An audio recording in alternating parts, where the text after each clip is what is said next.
School age లో పిల్లలు సాధారణంగా గొడవ పడుతూ ఉంటారు. చిన్న చిన్న గొడవలు సర్వసాధారణం. అంతెందుకు మనం కూడా తప్పకుండా ఫ్రెండ్స్ తో గొడవ పడే ఉంటాం. ఆ తర్వాత మర్చిపోతాం, మళ్ళీ ఆడుకుంటాం. అయితే జైపూర్ లోని ఓ స్కూల్లో పెన్ను కోసం జరిగిన గొడవ దేశాన్నే ఉలిక్కిపడేలా చేసింది. పెన్ను కోసం జరిగిన గొడవ చిన్నదే, కానీ దాని ఫలితం మాత్రం చాలా భయంకరమైనది. పెన్ను కోసం గొడవ పెట్టుకుని ఓ 13 ఏళ్ల చిన్నారి తన స్నేహితురాలిని దారుణంగా చంపేసింది. స్కూల్లో పిల్లల మధ్య జరిగిన చిన్న గొడవ అసలు హత్యగా ఎలా మారింది? అది కూడా 13 ఏళ్ల అమ్మాయి తన స్నేహితురాలిని చాలా దారుణంగా, అంటే తలపై ఏకంగా 19 సార్లు కత్తితో పొడిచింది. అంతేకాదు ఆ తర్వాత ఇంకా దారుణంగా ఆలోచించింది. ఆ శవాన్ని దాచేందుకు ప్రయత్నించింది. మరసలు అప్పుడే టీనేజ్ లకు వస్తున్న ఆ అమ్మాయికి అంత దారుణమైన ఆలోచన ఎలా వచ్చింది, ఎలా చేసింది? ఈ స్టోరీలో చూద్దాం. అయితే ఇక్కడ ఇద్దరు పిల్లలు కూడా మైనర్లు కాబట్టి వారి పేర్లను మార్చడం జరిగింది. జైపూర్ చక్సులోని ఓ ప్రైవేట్ పాఠశాలలో 8వ తరగతి విద్యార్థులు పరీక్ష రాస్తూ ఉన్నారు. అంతా పరీక్షకు సిద్ధమయ్యారు. ఆ హాల్లోనే ఇద్దరు ఫ్రెండ్స్ ఉన్నారు. ఒకరి పేరు రోజీ, మరో అమ్మాయి పేరు వర్షిణి. ఇద్దరు కూడా కలిసే స్కూల్ కు వస్తూ ఉంటారు, ఎందుకంటే వారిళ్ళు కూడా పక్క పక్కనే.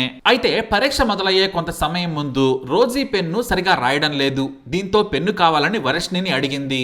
కానీ వర్షిణి ఇంకో పెన్ను ఉంచుకుని ఇవ్వలేదో లేదా ఇవ్వనని చెప్పిందో కానీ నేను ఇవ్వను అనేసింది. దీంతో రోజీ చాలా హర్ట్ అయిపోయింది. ఆ తర్వాత రోజీ వేరే ఫ్రెండ్ దగ్గర పెన్ను తీసుకుంది, కానీ వర్షిణిపై కోపం అలాగే ఉంచుకుంది. అలాగే ఎగ్జామ్ రాసేసింది. ఎగ్జామ్ అయిపోయిన తర్వాత కూడా వర్షిణిపై చాలా కోపంగా ఉంది రోజీ. వర్షిణి కూడా పోతే పోన్నట్టుగా చూసింది. ఇద్దరు ఇళ్లకు వెళ్లిపోయారు. అలా వెళ్ళిందో లేదో రోజీ వెంటనే తన డ్రెస్ చేంజ్ చేసుకుని వర్షిణి ఇంటికి వెళ్ళిపోయింది. అది కూడా వెళుతూ వెళుతూ చేతిలో ఓ రాటు తీసుకెళ్ళింది. ఇక వర్షిణి ఇంట్లో అప్పుడెవరూ లేరు. తల్లిదండ్రులు ఉద్యోగరీత్యా బయటకెళ్లారు. రోజీ అలా వెళ్ళిందో లేదో వెంటనే వర్షిణితో గొడవకు దిగింది.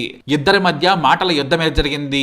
ఆ తర్వాత ఇద్దరు జుట్లు పీక్కుని మరీ కొట్టుకున్నారు. అయితే రోజీ చాలా కోపంతో వచ్చింది. ఎంతలా అంటే తనతో తీసుకొచ్చిన పదునైన రాడ్డుతో వర్షిణికి ఏమవుతుందోనే భయం కూడా లేకుండా, ఒక్క క్షణం కూడా ఆలోచించకుండా బలంగా దాడి చేసింది. ఒక్క దెబ్బతోనే వర్షిణి నేల మీద పడిపోయింది. గాయం కారణంగా వర్షిణికి తీవ్రంగా రక్తస్రావం అవ్వడంతో భయంతో ఏడుస్తూ, నువ్వు నన్ను కొట్టిన విషయం మా అమ్మకు చెబుతానని ఏడుస్తుంది. రోజీని బెదిరించింది. వర్షిణి మాటలు విన్న రోజీ భయపడింది. ఇంట్లో చెబితే తన మీదకు వస్తారని భయపడి భయంతో ఏమీ ఆలోచించకుండా రోజీ మరింత విచక్షణారహితంగా ప్రవర్తించింది. బాధితురాలి తలపై మళ్లీ మళ్లీ దాడి చేయడం ప్రారంభించింది. ఇలా అతి క్రూరంగా వర్షిణి తలపై మొత్తం 19 సార్లు దాడి చేసింది. దీంతో వర్షిణి అక్కడికక్కడే ప్రాణాలు విడిచింది. వర్షిణి చనిపోయిందని తెలుసుకున్న రోజీ నేరం జరిగిన ప్రదేశాన్ని శుభ్రం చేసింది. వర్షిణి శరీరాన్ని ప్లాస్టిక్ సంచితో కప్పేసింది. ఏం తెలియనట్టు ఇంటికి వెళ్ళిపోయింది. అయితే రోజీ తల్లప్పుడు ఇంట్లోనే ఉంది. ఎక్కడికి వెళ్ళామని అడిగింది. చాలా కంగారుగా ఉంది రోజీ. ఆ తర్వాత భయపడిపోయి తను వర్షిణిని చంపినట్లు, హత్య చేసినట్లు తల్లికి భయపడుతూ చెప్పింది. కూతురు చేసిన పనికి తల్లి భయపడి తనకు శిక్ష పడకుండా పోలీసులకు దొరకకుండా చేయాలనుకుంది. ఇలా కూతురి మీద ఉన్న అతి ప్రేమతో వర్షిణి బాడీని మాయం చేయాలని వారింటికి వెళ్ళిపోయింది. తనతో పాటు రోజీని కూడా తీసుకెళ్లింది. వర్షిణి మృతదేహాన్ని ఓ పెద్ద గోనె సంచిలో ప్యాక్ చేసి తన ఇంటికి సమీపంలో ఉన్న చెరువులో పడేసింది. ఇద్దరు ఏమీ తెలియనట్టు ఇంటికి వెళ్ళిపోయారు. అయితే కాసేపటికే వర్షిణి పేరెంట్స్ వచ్చారు. చూస్తే ఇంట్లో వర్షిణి లేదు, కానీ రక్తపు వాసన ఎక్కడో వస్తుంది. ఇల్లంతా కూడా ఏదో క్లీన్ చేసినట్లుగా అనిపించింది. రక్తపు జల్లులు కూడా ఆ ఇల్లంతా పడ్డాయి. అదంతా చూడగానే తల్లికి భయం వేసింది. ముందు వర్షిణి ఎక్కడ ఉందో వెతకడం ప్రారంభించారు. స్కూల్ నుండి వచ్చిన కూతురు ఎక్కడికి వెళ్ళిపోయిందా అని మొత్తం వెతుకుతూ ఉన్నారు. అయితే మరో పక్క కూతురు రోజీ చేసిన హత్య ఎక్కడ బయటపడుతుందో అనే భయంతో భర్తకు ఫోన్ చేసి విషయం మొత్తం చెప్పేసింది తల్లి. రోజీ తండ్రి కూడా వెంటనే ఇంటికి వచ్చేశాడు. కూతురు చేసిన హత్య గురించి ఎవరికి చెప్పకుండా రోజీని కాపాడుకునే ప్లాన్ చేశాడు. తన ఇంటి సమీపంలో మృతదేహం కనిపిస్తే వారికి అనుమానం వస్తుందని రోజీ తండ్రి వర్షిణి మృతదేహాన్ని పడేసిన చెరువు వద్దకెళ్లి వర్షిణి మృతదేహం ఉన్న సంచిని బయటకు తీసి ఆ ప్రాంతానికి కొంత దూరంలో నిర్మాణంలో ఉన్న ఓ పాఠశాల ప్రాంతంలో పడేశాడు. మరోవైపు వర్షిణి పేరెంట్స్ ఈ లోపే పోలీస్ స్టేషన్ లో కంప్లైంట్ ఇచ్చారు. దీంతో రంగంలోకి దిగిన పోలీసులు వర్షిణి ఫ్రెండ్స్ దగ్గరికి వెళ్లి విచారించారు. స్కూల్లో ఆ రోజు ఏమైనా జరిగిందా అంటే ఈ పెన్ను కూడా బయటకు వచ్చింది. ఇక ఆ తర్వాత పోలీసులు రోజీ ఇంటికి సరాసరి వెళ్లిపోయారు. ఇక్కడే పోలీసులు మరో విషయాన్ని గుర్తించారు.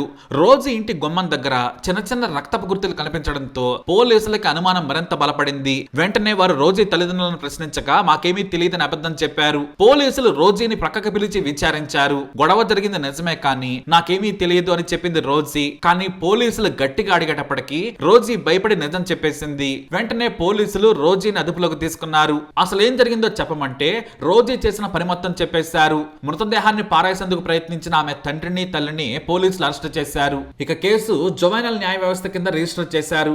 ఇలా పెన్ను కోసం జరిగిన చిన్న గొడవ ఒక ఇంటికి శాశ్వత విషాదాన్ని ఇచ్చింది. ఓ చిన్న సంఘటన 2 కుటుంబాలను విచ్ఛిన్నం చేసింది. కూతురిపై ఉన్న అతి ప్రేమతో చేసిన తప్పుని తప్పని చెప్పకుండా కప్పిపుచ్చే ప్రయత్నం చేశారు. రోజీ కూడా హత్య చేశానని తన పేరెంట్స్ కి చెప్పింది. తను ఏం చేసినా తన పేరెంట్స్ వెనకేసుకొస్తారన్న ధైర్యంతోనే ఇంతటి దారుణానికి పాల్పడి ఉండొచ్చు. పిల్లలు తప్పులు చేసినప్పుడు దండించాలి, కాదు కూడదు అంటే ఇలాంటి దారుణాలే జరుగుతాయి. ముందు చిన్న పిల్లలు పెద్ద తప్పులు చేయకుండా ఉండాలంటే వారి ప్రవర్తన ఎలా ఉందో ఎప్పటికప్పుడు మనం గమనిస్తూ ఉండాలి. ఎప్పటికప్పుడు పిల్లలని మనం అర్థం చేసుకుంటూ ఉండాలి. అవసరమైతే కౌన్సిలింగ్ ఇప్పించాలి. ఏదేమైనా కూడా ఈ కేసు మనందరికీ ఓ హెచ్చరిక. పిల్లలకు కేవలం చదువులు మాత్రమే కాదు, భావోద్వేగ శిక్షణ కూడా అవసరమని గుర్తు చేస్తోంది ఈ కేసు. మరి దీనిపై మీరేమంటారు? మీ అభిప్రాయాన్ని కమెంట్ ద్వారా తెలియజేయండి. ఈ వీడియో అప్డేట్స్ కోసం మా ఈ ఛానల్ ఫాలో అవ్వండి. అలాగే తప్పకుండా సబ్స్క్రైబ్ చేసుకోండి. मृतक बालिका और सामने जो इसकी सहेली है, जो भी स्कूल में इनकी हुई थी, वहाँ पर इनकी फिर से बोलचाल होती है और फिर से इनका झगड़ा शुरू होता है। और झगड़े में वहाँ एक लोहे का, ये रेलवे में काम आता है, लोहे का एक पाइप टाइप है, उस पाइप से इन्होंने मारपीट शुरू कर दी और उस पाइप की मार से मृतक बालिका के सर में गहरी चोट आई, वो बेहोश हो गई। तो जो मारने वाली बालिका थी उसने ये देखा कि ये बेहोश हो रही है, तो उसने उसको घसीट करके पीछे चारे वाले कमरे में ले गई। एक बहुत मामूली सी बात को लेके, पेन चुराने की बात को लेके